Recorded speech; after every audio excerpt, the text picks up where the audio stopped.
नमस्कार, मैं हूं योगेंद्र विश्वनाथ त्रिपाठी। स्वागत है आप सभी का द पूर्वांचल पोस्ट पे। मैं इस वक्त राकेश यादव के साथ बैठा हुआ हूं। ये गैसड़ी विधानसभा क्षेत्र में चल रहे उपचुनावों के लिए समाजवादी पार्टी कांग्रेस यानी कि इंडिया गठबंधन से संयुक्त प्रत्याशी हैं। आपके नेता यानी कि राष्ट्रीय अध्यक्ष समाजवादी पार्टी के, उन्होंने दो बार जनसभाएं की हैं बलरामपुर ज़िले में और गैसड़ी विधानसभा में, और जो है लगातार इनके पक्ष में माहौल बनाने की कोशिश की है। चुनाव अपने अंतिम चरण में है, 2 दिन का चुनाव प्रचार बचा हुआ है और हम राकेश यादव से यानी कि जनता का रुख उनके तरफ कितना है ये समझने के लिए बैठे हुए हैं। सर, स्वागत है। धन्यवाद। सर, क्या लगता है कि हवा किस तरफ है? हवा इंडिया गठबंधन और पीडीए गठबंधन के साथ बह रही है, और इसलिए बह रही है कि 10 साल की केंद्र की सरकार और 7 साल की राज्य की सरकार ने जनता के साथ जुमला दिया है जनता को, और उनके विश्वास का खोया है, और ख़ासकर युवा वर्ग को छला है। जिस तरह 50,000 पुलिस भर्ती में लोगों ने बहुत ही विश्वास के साथ फार्म भरा और एग्ज़ाम भी दिया और पर्चा भी लीक हो गया, लेकिन आज मैं प्रदेश सरकार से पूछना चाहता हूं कि पर्चा लीक करने वाले के घर कब बुलडोजर जाएगा? पर्चा लीक हो जाता है। आप लगातार क्षेत्र में हैं, यहाँ पर क्षेत्र में ये तो विधानसभा का चुनाव है, संसदीय चुनाव तो चल ही रहा है। अपनी तरह की समस्याएं, जैसे यहाँ पे सड़कों का बड़ा नितांत अभाव रहा है। आपके पिताजी खुद विधायक रहे हैं, मंत्री रहे हैं, बड़े नेता माने जाते थे समाजवादी पार्टी के। क्या लगता है कि सरकार 8 साल प्रदेश सरकार को हो गया, केंद्र सरकार को 10 साल हो गया, तो क्या लगता है कि कितना बदलाव वो कर पाई, कितना नहीं कर पाई? वर्तमान में सरकार द्वारा कोई भी बदलाव सड़कों के ऊपर नहीं किया गया। बीते साल में जो NH 730 है ये अखिलेश यादव सरकार में दिया गया। 108, 102 एम्बुलेंस स्वास्थ्य सेवाओं को सही करने के लिए दिया गया, लेकिन वो एम्बुलेंस आज जर्जर अवस्था में है। और साथ ही साथ 100 नंबर का इन्होंने इतना ही सुधार किया है कि उसको क्रम 112 नंबर उन्होंने नाम बदल दिया है, और किसी भी महकमे में इन्होंने कोई काम नहीं किया है। जो भी काम है राष्ट्रीय अध्यक्ष अखिलेश यादव समाजवादी पार्टी की सरकार के काम दिखाई पड़ रहे हैं। मेरे विधानसभा क्षेत्र में चाहे परसा पलेडी में पॉलिटेक्निक बनवाया गया हो, चाहे विद्युत सब स्टेशन बनवाया गया हो, उसके आगे ना उस शैक्षणिक कार्य शुरू हो पाए परसा पलेडी में, ना क्रम में जो विद्युत सब स्टेशन है उसका कहीं ना कोई विस्तार किया इन्होंने। अखिलेश यादव जी लगातार जो है पीडीए का नाम लेकर वोट की दुहाई दे रहे हैं, पीडीए से वोट लेने की बात कर रहे हैं।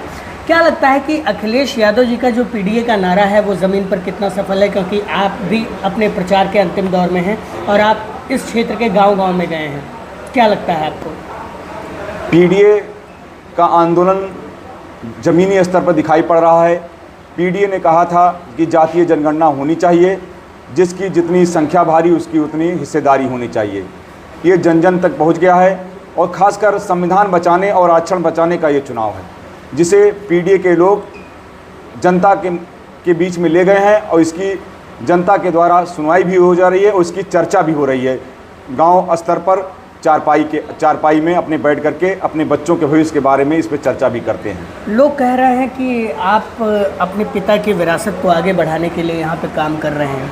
क्या लगता है कि डॉक्टर SP यादव साहब की वो विरासत और वो लेगेसी आप आगे बढ़ा पाएंगे और इस चुनाव को जीत सकेंगे? मैं पूरा प्रयास करूंगा जनता का विश्वास जीत करके।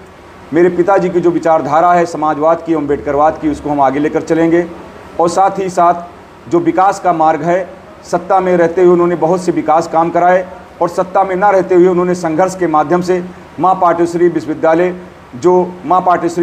जो तुलसीपुर में स्थित है, उनके नाम का विश्वविद्यालय गोंडा बन रहा था। आप लोकतंत्र के चौथे स्तंभ हैं।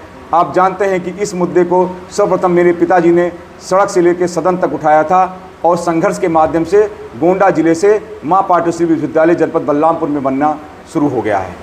आपको क्या लगता है कि भारतीय जनता पार्टी के जो नेता हैं, आपके जो प्रमुख प्रतिद्वंदी हैं शैलेश कुमार सिंह सैलू जी, वो लगातार क्षेत्र में हैं और इस बात को कह रहे हैं कि आपके पिता ने कोई विकास नहीं करवाया, तमाम चीज़ों पर वो बात कर रहे हैं।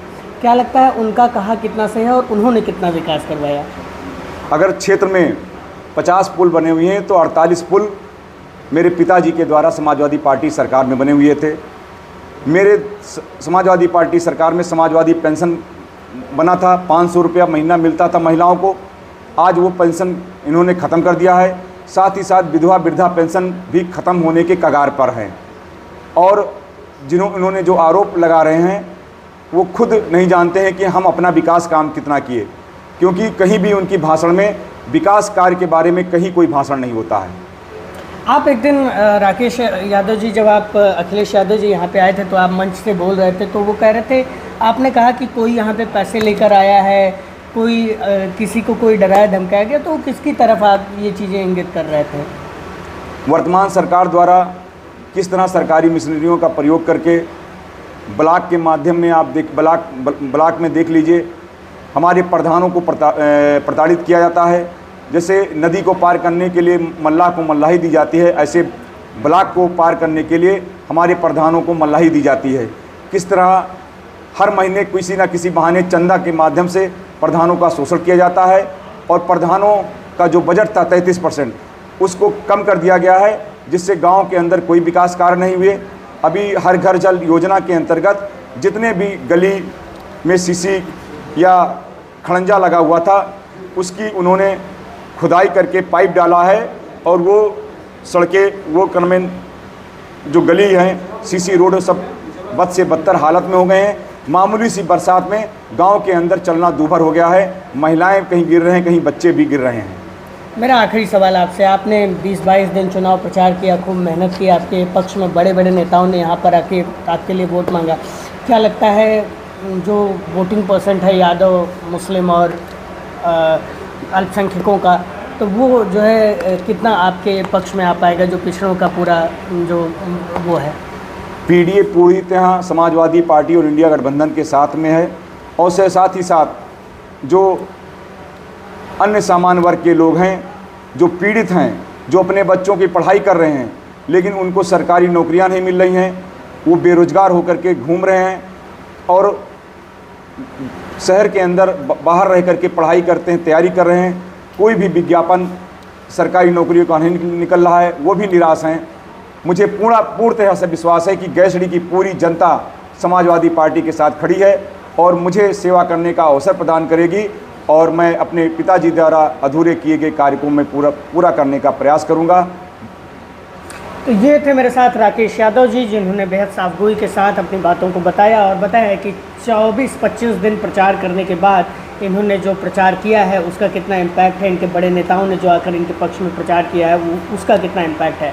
अब देखने वाली बात होगी कि 25 तारीख को जब वोटिंग होगी तो कितने % वोटिंग होती है और कितने % वोट सपा गठबंधन यानी कि इंडिया गठबंधन को ट्रांसफ़र हो पाता है।